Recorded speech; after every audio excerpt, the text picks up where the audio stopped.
can begin whenever you are ready. Many of you, including my grandfather Jerry, sat in these pews 2 weeks ago to say farewell to a very good friend of ours, Tootie Greenwald.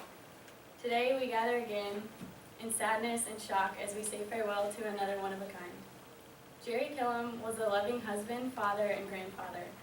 Lois has a heavy heart and a feeling of emptiness with the sudden loss of her soulmate.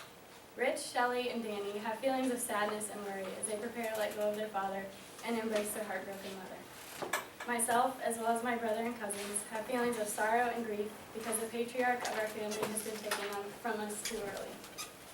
You always hear life isn't fair. It's days like today that you truly comprehend this saying as the pain of losing someone so special cuts so deep. That's not how Jerry lived his life, however, and he wouldn't want us to be sad nor bitter. Jerry took his lumps throughout life, and even though he only stood slightly over 5 feet tall, he was a giant to his family and his friends. He always says, "Don't knock short people." Today, Grandpa Jerry, we wouldn't think of knocking you. Jerry always rose above conflict or adversity and lived every day with a positive attitude and a whimsical approach to life. No matter what the situation, Jerry could always find the good in someone or make a wisecrack joke to make them smile. When his lifelong friend Tootie was in the hospital, Grandpa entered the room in his yellow protective gown, but he added his own killer touch by wrapping a garbage bag around his head. He came in and sat down beside Tootie's bed without cracking a smile, looking like an 80-year-old woman wearing a plastic rain hat.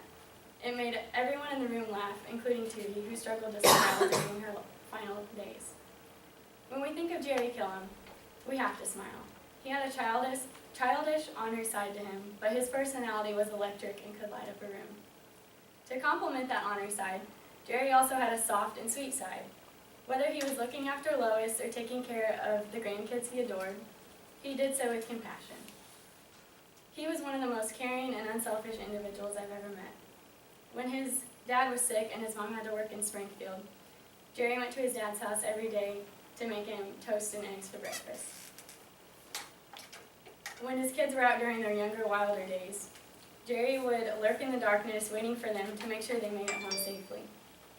When my cousin Dane was choking on a peppermint at the county fair, Jerry did the Heimlich maneuver on him, stating, "You're lucky I watch cops or I wouldn't know how to do this."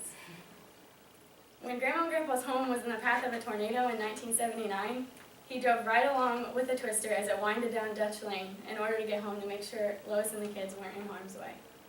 Jerry was a wild man. From Illinois to Florida, he wreaked havoc on every acquaintance in between. When he and Grandma bought their place in Florida, he was in seventh heaven.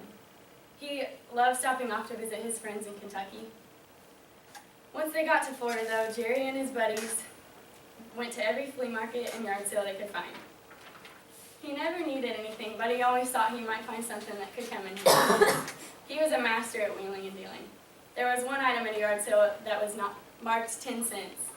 He looked it over, smiled, and said, "Would you take a nickel?" Jerry always had a smile on his face. He smiled as he strolled the beaches of Florida wearing cowboy boots and his swim trunks with no legs showing, just the hairs poking over the top of his boots. He smiled when he came home very late one night, snuck into the bedroom as Lois was sleeping, and sat on the edge of the bed to take off his pants. Lois woke up and said, "Jerry, what are you doing up so early?" Jerry smiled as he pulled his pants right back up and said, "I have a world of work to do, Lois." Then he went off to sleep in the tractor for the rest of the day. He smiled when Richard, Shelley, and Daniel were born. The smile got brighter when Jay, Dane, Dalton, Kirsten, myself, and my brother were born. He was busting at the seams when his great-granddaughter Allie came into our lives. Jerry Alfred Killam, initials J.A.K., was a friend, a farmer, a father, and the foundation to the Killam family. His cousin, Matt Killam, used to call him Jack for his initials. Although he answered to Jerry, he was a jack of all trades. He could sell you a lawnmower, load it in his trailer, haul it to your house with a pickup, and mow your yard without batting an eye.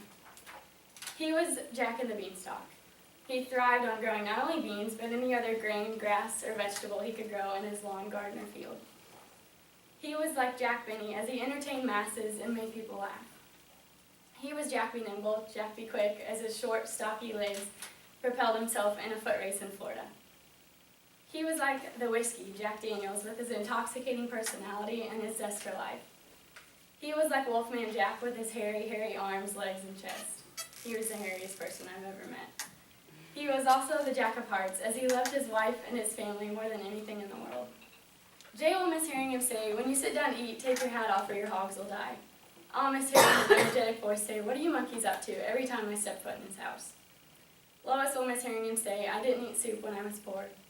Everyone will miss hearing him yell, "Adios." It's not goodbye, however. It's until we meet again.